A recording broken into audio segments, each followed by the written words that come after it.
Hey guys, welcome back to their Minion Theory. In today's video, we will be talking about a not-so-cute platformer, A Hat in Time. See, there's a dark Minion trope about our main character, Hat Kid. See, a theme found throughout the game is souls. The Snatcher steals your soul, you use a soul dweller mask thingy, I don't know. You can transport to a soul temple in Alpine Skylines. And Mustache Girl, at the very end, judges everyone's souls. Small disclaimer before we continue.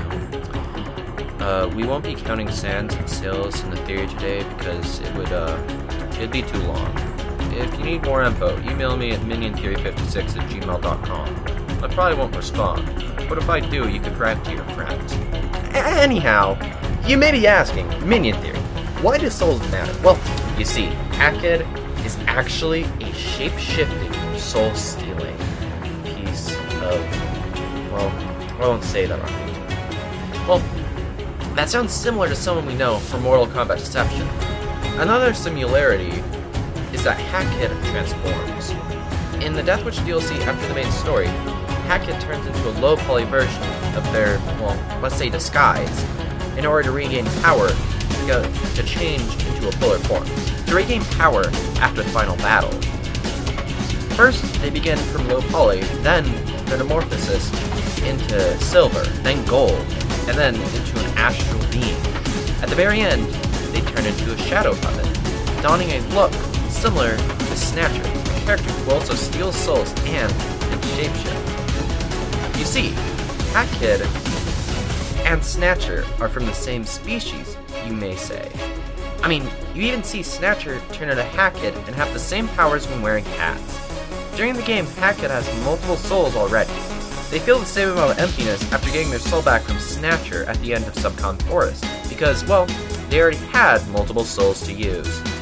You may ask why nobody questions Hat Kid about being a soul stealer, just acting like they're a normal kid. Well, by the end of the game, they all know that Hat Kid steals souls, but don't question it since they are an alien after all. My evidence that most people know is during the final boss fight against Mustache Girl. See, everyone kills themselves, pew-pews themselves, to power Hat Kid with more souls to destroy Mustache Girl. See, pawns are actually souls. Think about it. When do we see pawns used? Very little, even though they are strewn everywhere. Almost like it's what people leave behind when they die. The few people that directly buy pawns from me are the Mafia Boss, Badge Seller, and Deadbird Studios. What do two of these have in common? Well, they were close or are dead.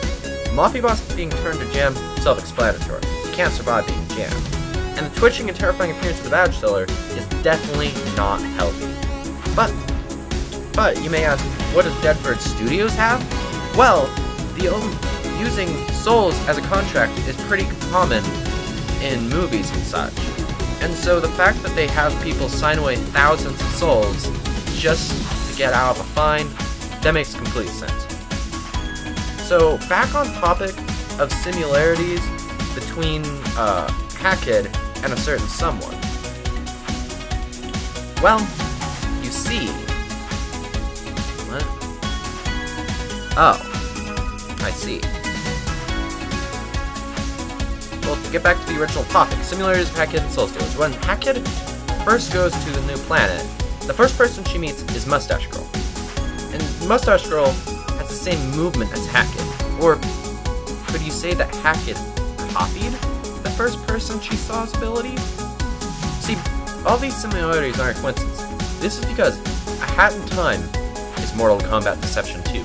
Hat Kid is Shujinko. That's right. You could say although they have the same power set, they couldn't possibly be the same due to art style, but that is a flawed statement. A staple of Mortal Kombat games is to have alternate game modes, like puzzle combat or chess combat, both appearing in Mortal Kombat Deception. And what happens during these game modes? They become chibi-ified, like A Hat in Time style. So, if this doesn't convince you, I have a nail in Shujinko's Mortal Kombat. Shujinko's main goal is to travel realms to collect Kamidogus. And what does Hat Kid do? Travel realms to collect timepieces. Now, you could say, well, timepiece isn't a Kamidogu, although it does let you travel. But think about it. Shujinko is timeless. He does not age during the game unless he wants to. All of the people who he speaks to treat him as if he was still young, because Shujinko is a time traveler. That is how he runs so fast.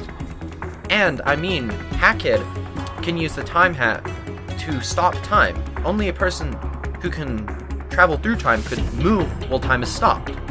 And so you see, Hackett and Shujinko are the same person. Now, since I hadn't times about collecting time itself to go to the next locale, it means only Shujinko could do it. But you may ask, well, how can Snatcher and Mustache Girl do this? Well, that's because they are also soul stealers.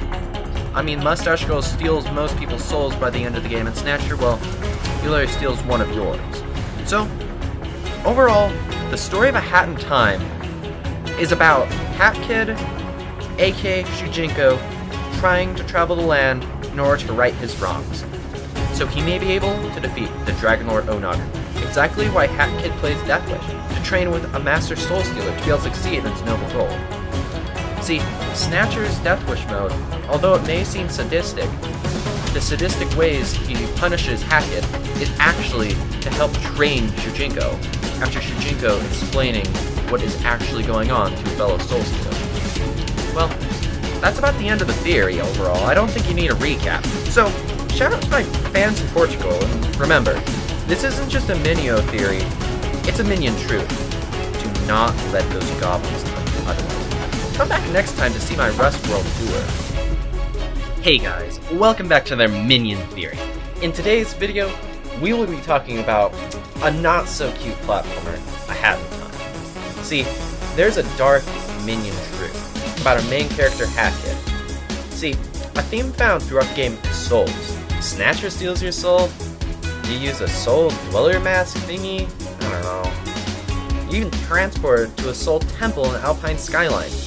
And Mustache Girl, at the very end, judges everyone's souls. Small disclaimer before we continue. We won't be counting sands and sills in the theory today because it'd be too long. If you need more info, email me at miniontheory56@gmail.com. I probably won't